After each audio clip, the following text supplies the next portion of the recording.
اب وہ آیت آ گئی کذالک کیا، کس طرح وحی کرتا ہے اللہ. یہ ہے وحی کے حقیقت کے اور اقسام کے موضوع پر قرآن مجید کی اہم ترین آیت ہے. وما کان لبشر ان یکلمہ اللہ، کسی بشر کا یہ مقام نہیں ہے کہ اللہ اس سے کلام کرے. یعنی یہ نہیں کہ اللہ کے لیے ممکن نہیں ہے، نہیں، انسان وہ اتنی پستی میں ہے اس وقت کہ اس کا یہ مقام نہیں ہے، اس کے لیے یہ ممکن نہیں ہے، اس کے لیے ممکن نہیں ہے. اللہ تو جو چاہے کرے.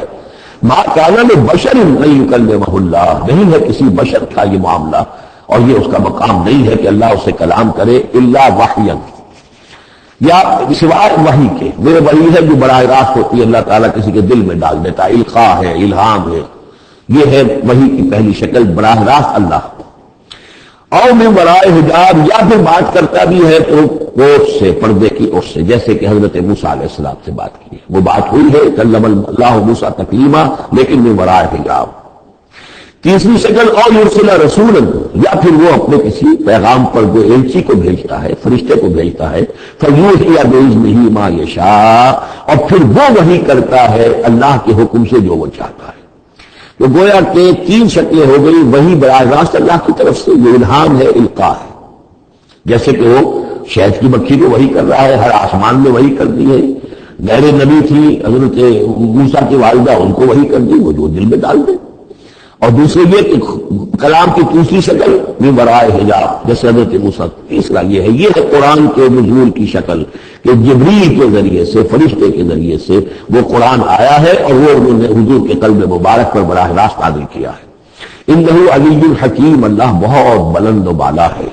یعنی اللہ کی جو شان ہے وہ اتنی بلند ہے کہ وہ اس سے آگے انسان سے کھلم کھلا جو ہے کلام کرنا اس کی شان سے فروتر ہے. اور حکیم ہے، کمال حکمت والا ہے. اس نے جو بھی طریقہ بنایا کمیونیکیشن کا انسانوں کے ساتھ، وہ یہ طریقہ ہے اس نے بتا دیا. وَكَذَلِكَ أَوْحَيْنَا إِلَيْكَ رُوحًا مِّنْ أَمْرِنَا، اسی طرح ہم نے وحی کی ہے اے نبی آپ کے جانب اپنے امر میں سے ایک روح. اب یہاں وحی کو پھر روح کہا ہے، روح من امر. وَكَذَلِكَ أَوْحَيْنَا إِلَيْكَ رُوحًا مِّنْ أَمْرِنَا، یہ قرآن جو ہے یہ روح من امرنا ہے، یہ آپ کی طرف وحی کیا ہے. اور یہ اب اہم ترین مقام آ رہا ہے قرآن میں، یہ بتانے کے لیے کہ خود حضور صلی اللہ علیہ وسلم کا ایمان جو ہے وہ بھی قرآن کے ذریعے سے در حقیقت اس نے ایک حقیقی اور واقعی شکل اختیار کی ہے. حضور کو قرآن ایمان کہاں سے ملا؟ حضور خود جو ہے وہ تو ایک ایمان کی دہتی ہوئی بھٹی تھے کہ جو بھی آپ سے قریب آیا اسے ایمان مل گیا. اگر اس کے اندر تو بیڈ کنڈکٹر آف ہیٹ ہے تو ظاہر بات ہے کہ بھٹی کے سامنے بیٹھ جاؤ، کچھ بھی ہو جاؤ، بیڈ کنڈکٹر کو تو ہیٹ نہیں پہنچے گی.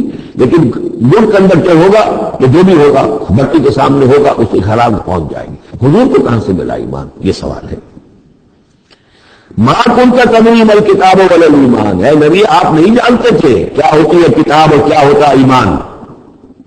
نہ آپ نے کوئی کتاب پڑھی تھی، نہ آپ نے کوئی تعلیم حاصل کی تھی، نہ آپ نے تورات پڑھی تھی. آپ کی چیز ناواقف تھے، آپ کو امیین میں سے تھے.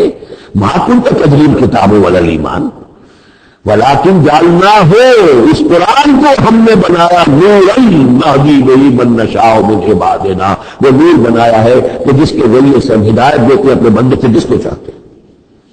اور یہ سب سے پہلے یہ سمجھیے جو میں نے عرض کیا ہے کہ فطرت انسانی میں ڈورمنٹ ایمان موجود ہے، تو روح محمدی میں سب سے زیادہ قوی، جیسے پیٹرول کی مثال آئی تھی کہ ذرا سی وہ دیوار ابھی دور ہی ہوگی، پیٹرول آگے بڑھ کر جو ہے اس کو پکڑ لے گا. اس طریقے سے نور علی نور، وہ نور جو نور محمدی میں موجود تھا ڈورمنٹ تھا. ہمارے علماء نے اکثر یہ کہا ہے کہ وہ اجمالی ایمان تھا، تفصیلی ایمان آپ کو قرآن سے ملا. میں اس کی تعریف کر رہا ہوں کہ وہ پوٹینشیل ایمان تھا، اس نے ایکچوئل ایمان کی شکل اختیار کی قرآن کے ذریعے سے.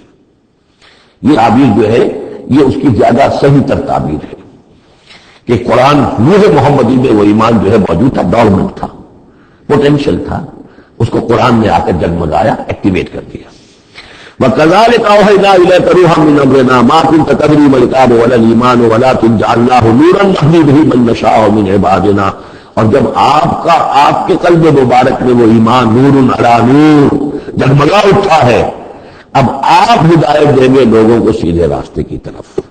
اب آپ یہ سمجھیے کہ روشنی کا مینار بن گئے ہیں کہ جو جہازوں کو راستہ دکھاتا ہے. إِنَّكَ لَتَهْدِي إِلَىٰ صِرَاطٍ مُسْتَقِيمٍ صِرَاطِ اللَّهِ الَّذِي لَهُ مَا فِي السَّمَاوَاتِ وَمَا فِي الْأَرْضِ.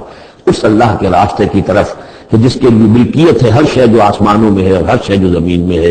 الا الی اللہ تصیر الامور، آگاہ ہو جاؤ کہ اللہ ہی کی طرف تمام معاملات لوٹا دیے جائیں گے.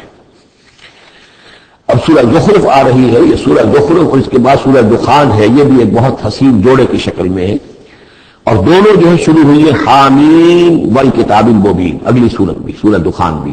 اور دونوں میں ایک اور شے جو قدر مشترک ہے کہ اس قرآن کا ام الکتاب میں ہونا وہ اس سورت میں ہے، اور اس کا پھر لیلہ مبارکہ میں نازل ہونا وہ سورہ دخان کے شروع میں ہے. تو یہ بھی ان دونوں کے اندر یہ ایک معنوی مثبت ہے، کمپلیمنٹری.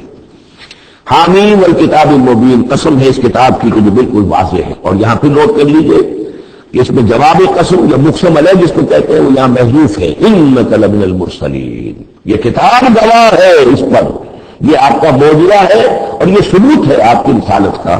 حامیم والکتاب المبین، قسم ہے اس کتاب واضح کی، کتاب جو واضح ہے کہ آپ اللہ کے رسول ہیں. گواہ ہے یہ کتاب مبین کہ آپ اللہ کے رسول ہیں. انا جعلناہ قرآنا عربیا لعلکم تعقلون، ہم نے اس کو بنا دیا ہے قرآن عربی تاکہ تم سوچ سکو، غور کر سکو، سمجھ سکو. وَإِنَّهُ فِي أُمِّ الْكِتَابِ لَدَيْنَا لَعَلِيٌّ حَكِيمٌ، اور یہ تو ہمارے پاس ام الکتاب میں ہے، اصل قرآن وہاں ہے. یہ تو قرآن کی مصدقہ نقول ہے جو ہم نے اس کو قرآن عربی بنا کر اتار دیا، اور ابھی اس کی مصدقہ نقول ہے جو آپ کے پاس ہے.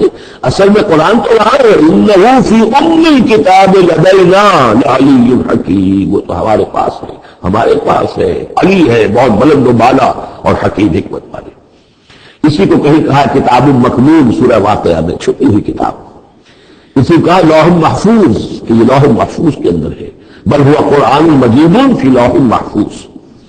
افنجلب عنکم الذکر صفا ان کنتم قوما مسرفین، کیا ہم اپنے اس ذکر کو، اپنی اس یاد دہانی کو، اس قرآن کو جو ہم نے نازل کیا ہے، ہم تمہاری طرف سے اس کا رخ پھیر دیتے اس لیے کہ تم حد سے پڑھنے والے لوگ ہو، ناقدرے ہو. ہم نے تمہارے لیے ذکر نازل کیا اور تم اس سے روبرداری کر رہے ہو، تو کیا ہم اس کے رخ کو پھیر دیں؟ نہیں، ابھی ہم تمہیں مہلت دیں گے اور یہ کتاب ابھی تمہارے سامنے پڑھ کر سنائی جاتی رہے گی. وَكَمْ أَرْسَلْنَا مِن نَبِيٍّ فِي الْأَوَّلِينَ، اور کتنے نبی بھیجے پچھلوں میں بھی. وَمَا يَأْتِيهِم مِّن نَبِيٍّ إِلَّا كَانُوا بِهِ يَسْتَهْزِئُونَ، اور نہیں آیا کوئی بھی نبی ان کے پاس مگر یہ کہ وہ اس سے ٹھٹائی کرتے رہے، مذاق اڑاتے رہے. فَأَهْلَكْنَا أَشَدَّ مِنْهُمْ بَطْشًا، اور پھر ہم نے جو ان سے بہت زیادہ زور آور تھے، جن کی پکڑ بڑی مضبوط تھی، ہم نے ان کو ہلاک کر دیا. تو یہ کس کھیت کی مولی ہے؟ یہ جو قریش ہے. وَمَضَىٰ مَثَلُ الْأَوَّلِينَ، اور پچھلوں کی مثالیں گزر چکی ہیں، ان کی حقیقت واضح ہو چکی ہے. وَلَئِن سَأَلْتَهُم مَّنْ خَلَقَ السَّمَاوَاتِ وَالْأَرْضَ لَيَقُولُنَّ خَلَقَهُنَّ الْعَزِيزُ الْعَلِيمُ، اگر آپ ان سے پوچھیں گے کہ کس نے پیدا کیا آسمان اور زمین، تو وہ لازماً کہیں گے کہ انہیں بنایا ہے اس ہستی نے جو العزیز